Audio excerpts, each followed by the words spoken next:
Xalq banki Oltinko'l tuman filiali hamkorligida Andijon viloyati Oltinko'l tumani Ijtimoiyat MFI 458-konturda amalga oshirilmoqda.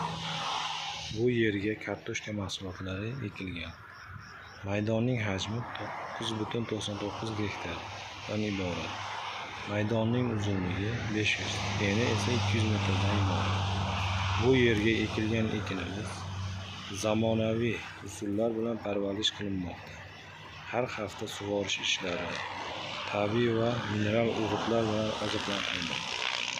Ushbu loyihaga 62 ta dehqon xo'jaligi biriktirilgan bo'lib, har bir dehqon xo'jalik 15 sotikda yer maydoni bilan biriktirilgan. Loyihani amalga oshirish uchun yetarlicha bilim ko'nikmalariga ega. Hozirda bu yerga Lider tadbirkor Qayerma Agromik Plus MChJ biriktirilgan.